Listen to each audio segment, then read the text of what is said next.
Hello, and welcome to Three Questions With. Got my friend Melissa Smith with us. Melissa is a virtual assistant. Good morning, Melissa. Welcome to the show. Hey, Kevin. So, Melissa, we hear the expression virtual assistant, but a lot of us don't really know what a virtual assistant does. Why don't you tell us what you do? So what I do is I match clients to the right virtual assistant based on communication strategy and ideal client fit. So communication strategy for you, the client, in your manner, your medium, your tone, your verbiage. It has to be super simple for you or else you won't do it. And then it feels like virtual assistance isn't working. The ideal client fit is for the VA. They should think like, oh my gosh, wow, I get to work with Kevin doing exactly the type of work that I love to do, exactly for the type of client I always dreamed of working with. And based on those two pillars, I have a 98% successful match rate. And many of my clients have been working with their VAs for 4, 5, 6, some even like 8 years now. But when clients come to me and they're like, I need help, what can a virtual assistant do? I flip the script on them and I ask them, okay, well, if you went onto a car lot, you wouldn't say, hey, I need a car. The person would be like, can you narrow it down? Because if I bring you a minivan and you're expecting a 2-door, like this is not going to work out for you.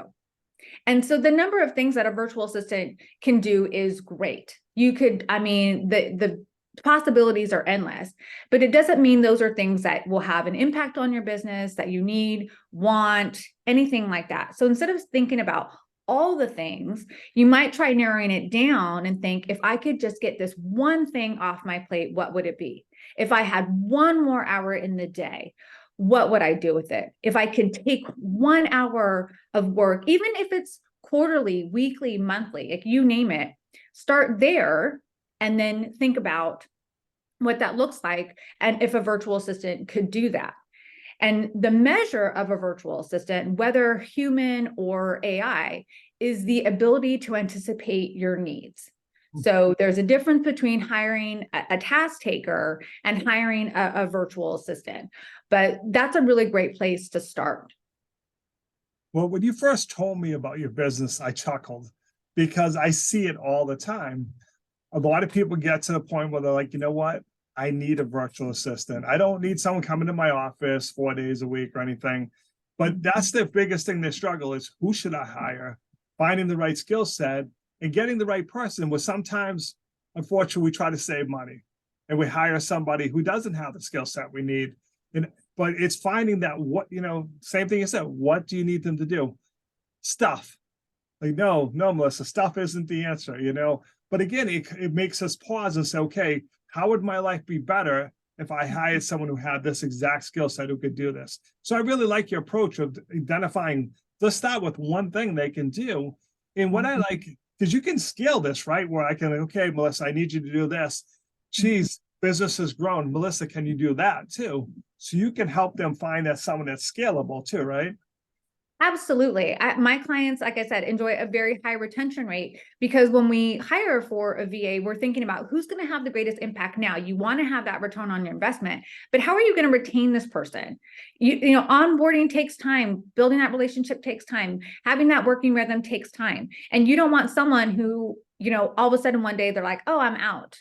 So a lot of clients come to me because they try to hire on their own. And then they said, oh, well, this person was kind of doing this part-time or it was a side hustle or they went and got a job.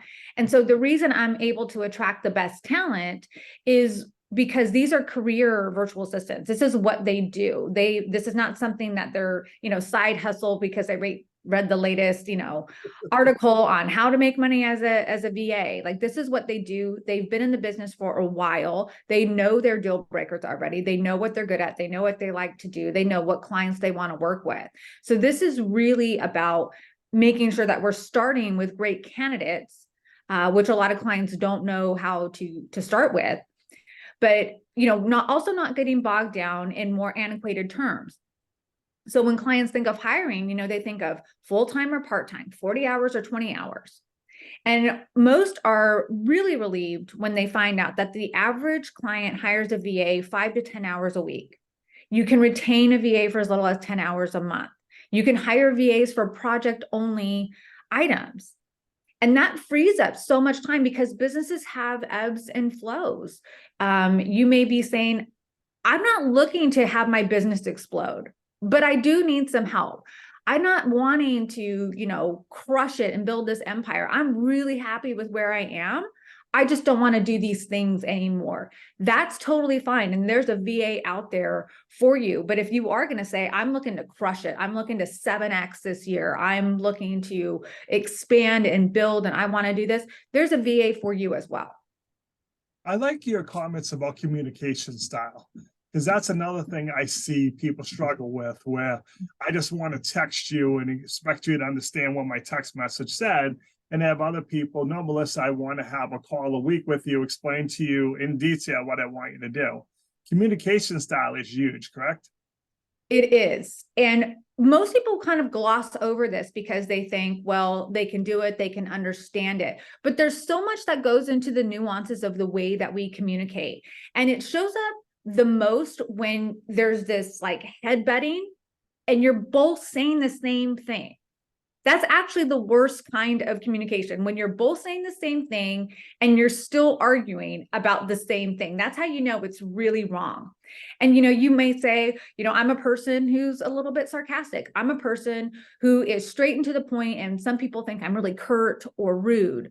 Or you may think, I'm a person and I just want to get all my thoughts out. I need to brain dump on somebody and let them be okay with it.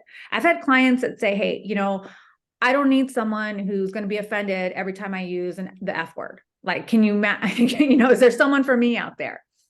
And the answer is 100% yes. You want that person who really feels comfortable and communicates in the same way, not only to be able to receive it, but then also to be able to speak to you in a way that makes sense. Because we're talking about times when you may be stressed, or maybe you're on the go, or maybe you're on travel. And if I have to decipher every little thing, then that's just not going to work for me. And like for me, when I communicate, I like to communicate in 1 to 2 sentence emails with my VA. When I communicate with other people, maybe they're 3 or 4 sentences, but I like to be short and to the point. I don't want novellas. If you're going to communicate with me in novella, you're going to exhaust me to death. Yeah. I don't even need you to start off with niceties. Hello is fine for me. I don't need to be like, good day. How are you? How was your weekend? Just let me know. Just let me know what you want. And if you need that from me, then maybe we're not the right, fit. Because I try to be nice, but for me, like hello and good morning, I'd rather catch up on person on our Zooms and in our meetings on all the other little things. I'm just kind of chuckling now. I know why we're friends. Chuckle, because we feel the same way. Now, can you help virtual assistants find additional work as well as people find virtual assistants? Can you do both sides? Absolutely. Absolutely. So, some VAs come to me and their businesses are up and ready to go. They may be looking to, bring on 1 or 2 more clients. They wanted to be added to my list. And like I said, I attract the best VAs because they have their businesses and they're solidified. They know what they do. They know what they don't do. They know their stuff. And so for them, it's real easy. They can get on my list. There's no charge. I don't take a dime from VAs. Again, that helps me attract the best talent. And that helps my clients retain that talent because it's not going through a third party. The other side of that is if VAs are thinking something's missing in my business, I'm not making as much money as I want. I haven't started yet, but I want to do this. I'm having trouble getting off the ground. I want to level up. I want to go to package pricing, anything like that. One, I have a book that VAs can purchase, Become a Successful Virtual Assistant. I also am creating courses and provide one-on-one coaching and consulting to really help VAs level up. And I have worked with VAs who, start at $25 an hour and make $8,000 a month now. Some of them have wanted to build teams. So they have teams and they actually have employees that work for them, believe it or not. But it's about creating the business that suits your lifestyle. So I create a business I can run away from, and I have no desire to build an agency. Never have, never will.